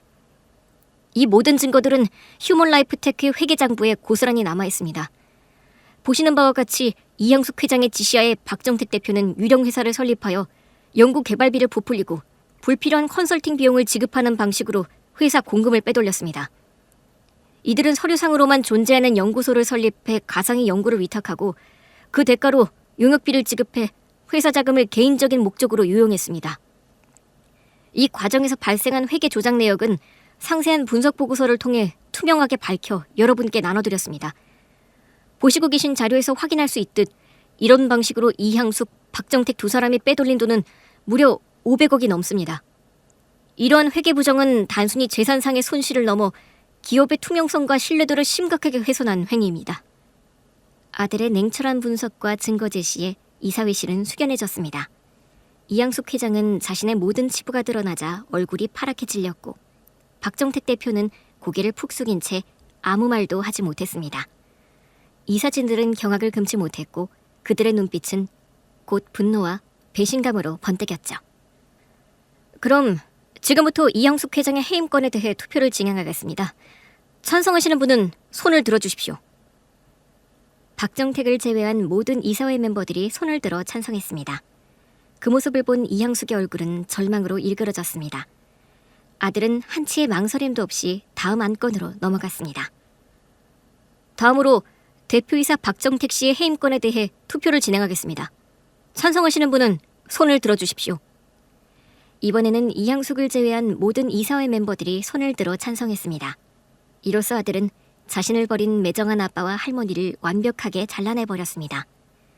30년 전 갓 태어난 어린 아들을 장애를 가졌다는 이유로 냉정하게 버리고 상간녀를 들어앉혔던 그들의 오만하고 당당했던 얼굴이 이제는 공포와 절망으로 뒤덮여 있었습니다. 그들의 세상은 한순간에 산산조각 났고 내 아들 유진이는 그들의 무너진 왕국 위에 새로운 성을 건설했습니다. 그들에게 가장 처절하고도 완벽한 복수를 선사했던 겁니다. 하지만 복수는 단순히 파괴가 아니라 새로운 창조의 시작임을 우리는 알고 있었습니다. 우리는 이사회실에서 나와 곧바로 시이모 이향미 교수를 찾아갔습니다. 그녀는 반갑게 우리를 맞이해 주었습니다. 교수님, 오늘 회의에서 이형숙 회장과 박정택 대표를 해임한 건 단순한 사적 복수나 이 회사를 무너뜨리기 위함이 아닙니다. 오히려 창업주인 이기령 회장님의 철학을 올바른 방향으로 다시 세우고 싶습니다. 이제 이 회사의 진정한 가치를 되찾고 싶습니다. 시이모께서는 아들의 손을 꼭 잡아주셨어요. 유진아, 고맙다. 정말 고마워. 너는 정말이지 내 아버지 이기령 회장님과 똑 닮았구나. 나는 네가 이런 결정을 내릴 줄 알았다. 네 얼굴에서 아버지에게서 보였던 고결한 의지가 보여. 아버지는 당신의 피와 땀으로 세운 이 회사가 돈 때문에 욕심 때문에 타락하는 것을 결코 원치 않으셨을 거다. 자, 그럼 아버지가 잠들어 계신 곳으로 함께 가자. 아버지를 뵙고 우리 유진이가 이 회사를 다시 올바르게 세우셨다고 인사를 드리자. 시모의 인도로 우리는 고즈넉한 선산에 도착했습니다. 그곳에는 휴먼라이프 테크의 창업주 이기령 회장님의 묘소가 있었습니다. 비석 앞에는 오랜 세월의 흔적이 묻어 있었지만 주변은 깨끗하게 정돈되어 있었습니다. 우리는 묵묵히 고개를 숙여 인사를 올렸습니다. 아들 유진이는 비석을 어루만지며 잠시 생각에 잠겼고 시이모는 회사가 어떻게 시작되었는지에 대한 이야기를 들려주셨습니다. 그녀의 목소리에는 창업주이자 아버지에 대한 깊은 존경심이 담겨 있었습니다. 아버지는 정말 특별한 분이셨단다. 회사가 처음 생겼을 땐 휴먼라이프 테크가 아니라 생명기술의 첫 글자를 딴 생기에 제약을 붙여서 생기제약이란 이름이었어. 그 이름 그대로 아버지는 인간의 생명을 존중하고 삶을 풍요롭게 하는 제약기술을 추구하셨어. 1950년대 당시에는 우리나라에 제대로 된 제약산업 자체가 전무했어. 열악한 환경 속에서 전쟁으로 피폐해진 땅에서 사람들의 목숨을 살리겠다는 일념 하나로 이 모든 것을 시작하셨단다. 지금은 흔하디흔한 페니실린 같은 항생제가 얼마나 귀했던 시절이었는지. 사람들은 병마와 싸우다 허망하게 사라졌어. 그때 아버지는 단 한 번의 생명이라도 더 살릴 수 있길 바라는 마음으로 약품 개발에 당신의 모든 것을 바치셨어. 밤낮으로 연구에 매달리셨고 그렇게 어렵게 개발한 의약품을 돈 없는 사람들에게는 무상으로 나누어 주기도 하셨단다. 돈이 되지 않아도 인류의 건강과 생명을 지키는 것이 이 회사의 가장 중요한 사명이라고 늘 강조하셨어. 그분이 생각했던 제약회사는 단순히 이윤을 추구하는 곳이 아니라 사람의 생명을 구하고 아픔을 치유하는 성스러운 공간이었단다. 그런데 향숙이 그 욕심 많은 년은 오로지 돈벌이에만 급급해서 돈이 안 된다는 이유로 불치병 아이들을 위한 약 개발을 중단했지. 이 사실을 알면 창업주인 아버지가 얼마나 슬퍼하셨을까. 시이모의 이야기를 들을수록 아들 유진이의 눈빛은 깊어졌습니다. 그는 이제 자신이 이 회사를 이끌어야 할 진정한 이유를 깨달은 듯 보였습니다. 그 모든 복수는 결국 창업주의 숭고한 정신을 되찾기 위한 것이었다는 것을요. 우리는 묘소를 떠나 시이모의 주선으로 대학병원 희귀질환 센터장님을 만났습니다. 이분은 대학병원 희귀질환 센터장이신 최희종 교수님이셔. 환아들의 죽음 속에서 사명감을 느끼고 단 한 명을 위한 치료제 개발에 뛰어든 분이시지. 유진아, 이분을 통해 이 회사와 네가 가야 할 진정한 길을 발견해보렴. 우리는 센터장님과 정중하게 인사를 나누었습니다. 박유진 대표님, 이야기 많이 들었습니다. 저희 병원에는 희귀 난치병으로 고통받는 환아들이 많습니다. 귀사의 창업주인 이기령 선생님이 추구했던 단 한 명의 환자를 위한 맞춤형 치료제 개발은 막대한 시간과 비용이 들지만 누군가에게는 마지막으로 부여잡을 수 있는 유일한 생명의 동아줄입니다. 하지만 이런 연구는 당장 눈에 보이는 성과를 내기 어렵고 상업성이 떨어진다는 이유로 외면받기 일쑤입니다. 휴먼라이프 테크가 이런 연구에 관심을 가져주신다니 정말이지 저희에게는 가뭄의 단비와도 같습니다. 센터장님은 어떻게 이런 일을 시작하시게 됐습니까? 저는 소아신경을 전공했는데요. 걷는 게 이상하거나 걷지 못하는 아기들을 보면서 근육병을 의심해 조직 검사를 많이 했습니다. 그런데 그 과정에서 근육병과 유사한 뇌발달 질환들이 있다는 걸 알게 됐죠. 근육에 이상이 없는데 그 아이가 걷지 못하면 조직 검사로는 한계가 있다고 판단해 유전자 분석을 시작했고, 그 결과 근육병뿐 아니라 뇌발달의 이상을 비롯한 많은 유전자 질환들이 그 원인임을 알게 됐습니다. 진단이 되지 않는 근육병, 그리고 진단을 알 수 없는 많은 발달 이상 환자 사례가 많아지면서 자연스럽게 미진단 희귀질환 연구로 이어졌습니다. 희귀질환 연구를 하다 보니 당연히 맞춤형 치료제 개발이 필요하다는 걸 깨닫게 된 거고요. 센터장님이 걷지 못하는 아기 얘기를 할 때 아들과 내 마음에 큰 울림이 생겨났습니다. 우리가 겪었던 수많은 고통과 좌절의 나날들이 떠올랐거든요. 다행히 내 아들 유진이는 수술과 재활을 거쳐 2다리로 걸을 수 있게 됐지만 그것으로도 걸을 수 없는 아이들이 있다는 게 온내 가슴 아팠습니다. 센터장님, 저희 회사는 이제 단순히 돈벌이에만 급급하지 않을 것입니다. 저는 이 회사에 깃든 창업주의 정신을 이어받아 사람의 생명을 살리는 일에 최선을 다할 것입니다. 특히 희귀질환으로 고통받는 아이들을 위한 치료제 개발에 적극적인 투자를 하겠습니다. 제가 비록 그 아이들에게 직접적인 치료를 해줄 수는 없지만 이 회사를 통해 그와 같은 아픔을 겪는 모든 아이들에게 희망을 주고 싶습니다. 아들 유진이의 눈빛은 강렬했습니다. 그의 말 속에는 자신과 같은 아픔을 겪는 아이들을 위한 깊은 연민과 사명감이 담겨 있었죠. 희귀질환으로 고통받는 아이들을 위한 새로운 희망의 씨앗이 뿌려지는 순간이었습니다. 나는 내 아들 유진이가 자신의 상처를 넘어 더 큰 세상을 위한 위대한 일을 시작하려 하는 모습을 보며 벅찬 감동을 느꼈습니다. 최고의 복수는 상대방을 나락으로 떨어뜨리는 것만이 아니었습니다. 그것은 과거의 아픔을 딛고 일어나 새로운 희망과 가치를 창조해내는 것이었습니다. 휴먼라이프 테크는 새로운 국면을 맞았습니다. 아들은 창업주 이기령 회장님의 숭고한 정신을 이어받아 희귀질환 치료제 개발에 전념하며 회사의 가치를 재정립해 나갔습니다. 그가 진정한 가문의 기승자라는 사실은 이제 누구도 부인할 수 없었습니다. 하지만 유진이에게는 아직 이루고 싶은 또 다른 꿈이 있었습니다. 그것은 바로 자신과 같은 아픔을 겪고 있는 아이들을 위한 전문 재활시설을 만드는 것이었습니다.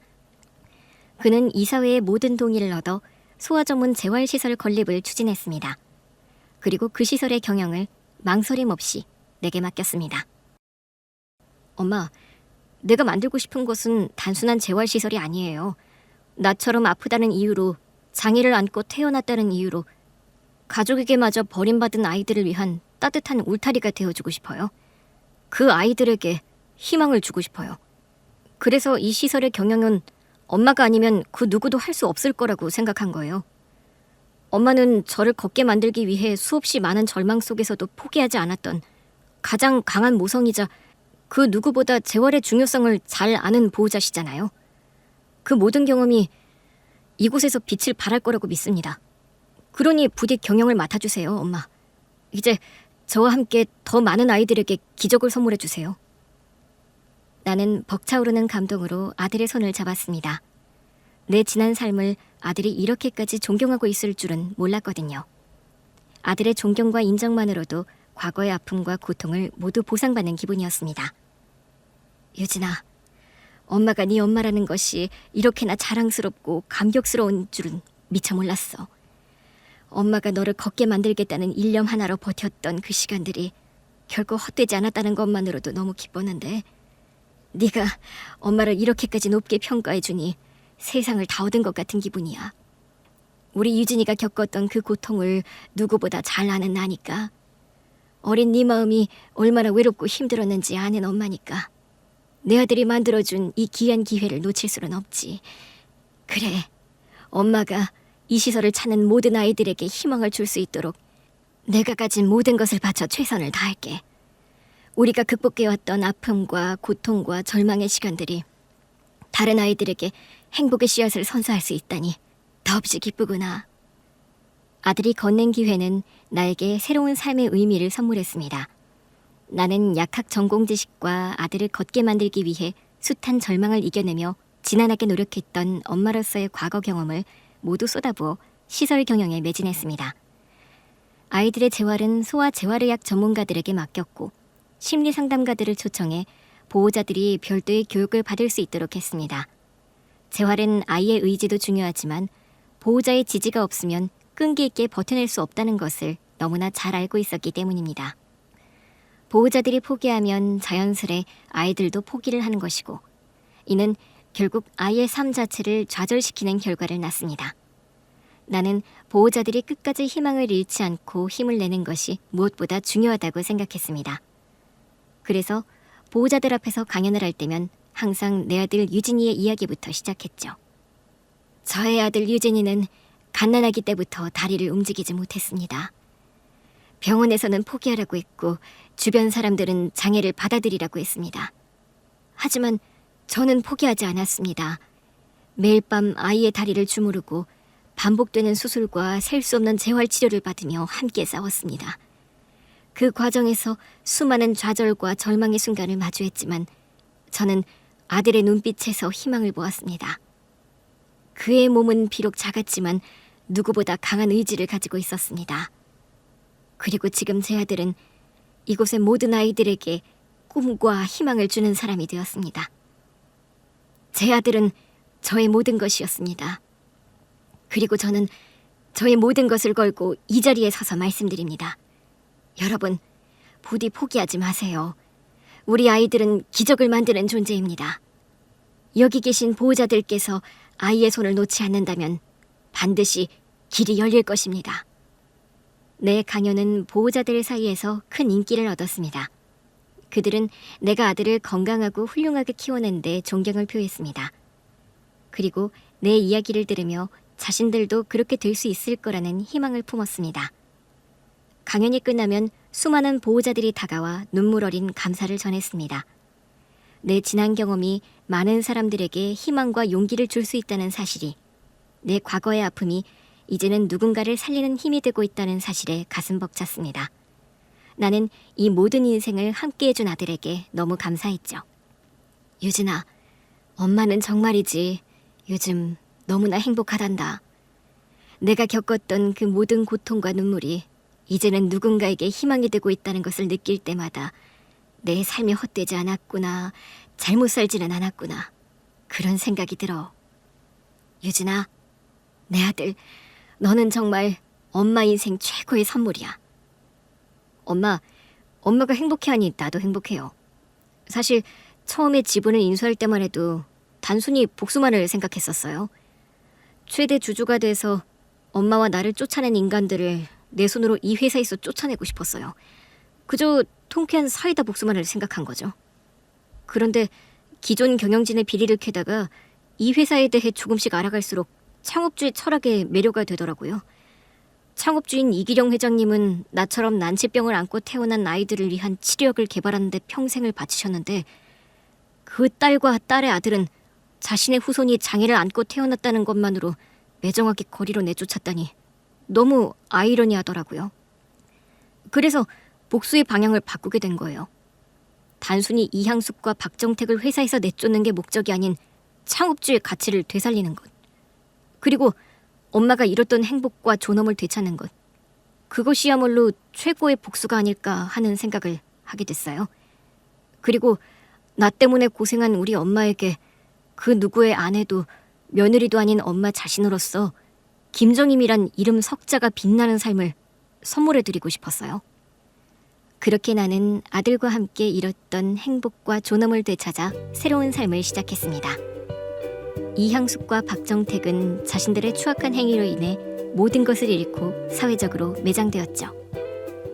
그들은 법의 심판을 받고 세상의 냉정한 외면 속에서 비참한 여생을 보냈지만 나와 내 아들 유진이는 과거의 아픔을 딛고 일어나 그 어떤 부와 명예로도 살 수 없는 진정한 삶의 가치를 읽어냈습니다.